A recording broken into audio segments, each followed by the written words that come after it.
March on Washington for Jobs and Freedom was a large step towards gaining the laws that gave equal rights to all.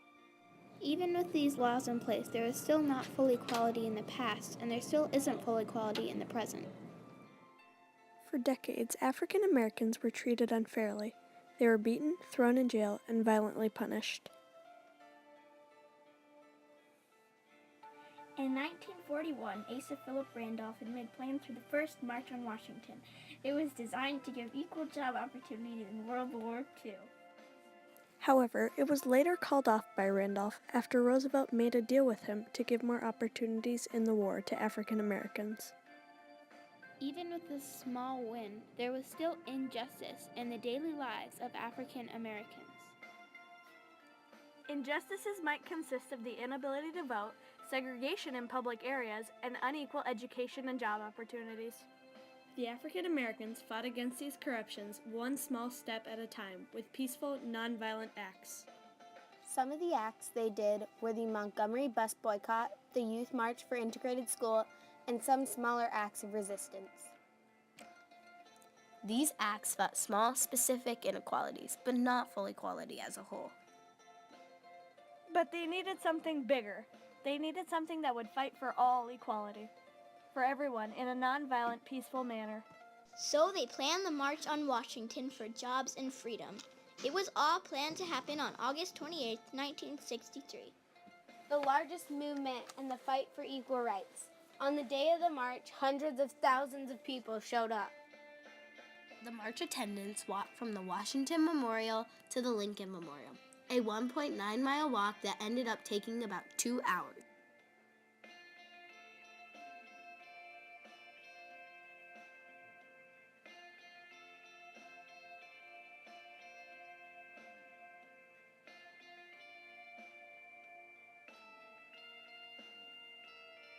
The march was finished by the famous Martin Luther King Jr. and his equally famous I Have a Dream speech.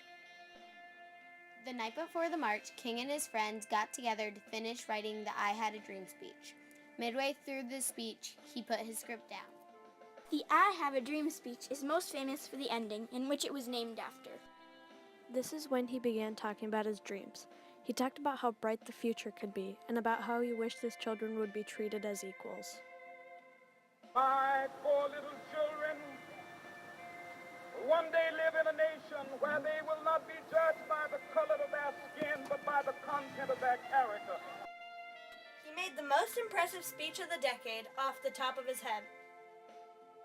His speech inspired many African Americans and created new ideas for the world. Many talented artists, speakers, and actors performed at the March on Washington, such as Ruby Dee, Bayard Rustin, Mahalia Jackson, A. Philip Randolph, Bob Dylan, and Joanne Baez.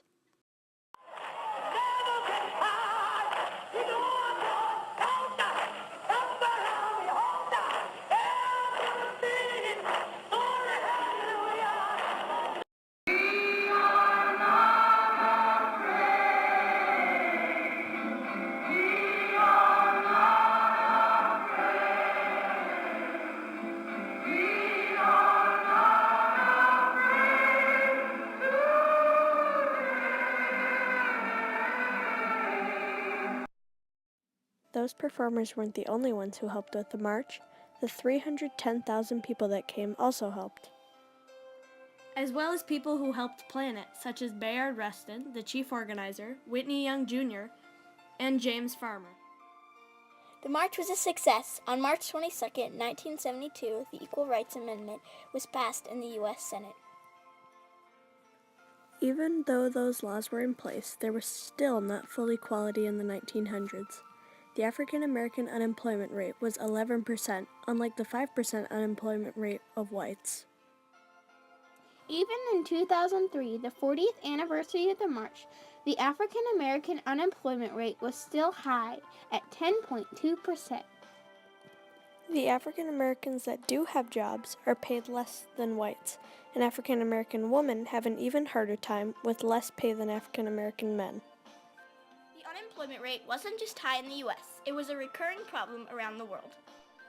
A study shows that African American men get paid 26% less than white men in the UK between 2014 and 2017. Same study says that African American women were paid 28% less than white men in the UK between 2014 and 2017. This study also shows that there is a difference in more than just how people look and think about others, but how their thoughts are affecting the daily lives of African Americans. People experience effects outside of work and pay as well, but in more excessive and brutal ways. On April 4th, 1968, Martin Luther King Jr. was assassinated by a white man. When the government broke the news, the people were devastated. He was one of their best hopes for equality.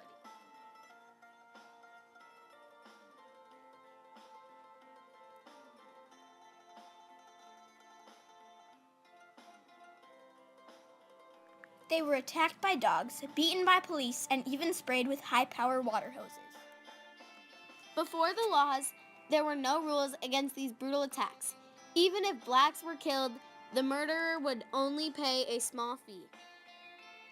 But with the Civil Rights Acts, all black men, women, and children were equal to whites. If attacks went on, there were consequences. This was why the march was so important to blacks. It meant they were accepted in society. They no longer had to sit at the back of the bus, go to different churches, jobs, or schools, be ridiculed because of their color. They were equal. This great change in American culture changed the way people looked at things. They began to look beyond the color of skin, but rather the color of their kindness. Time eventually led to the present day, where blacks are accepted and appreciated. However, there is not full equality. Some still don't accept blacks into society, and in some countries, slavery is still in progress. Just like Martin Luther King Jr., people still have dreams about a brighter future and hope that one day the color of your skin won't matter at all. And as we march our way to the future, less and less blacks are treated unfairly, as more and more people will treat others with respect. Our hope is that we will remember our past and move above it. Each new day is a new chance for peace.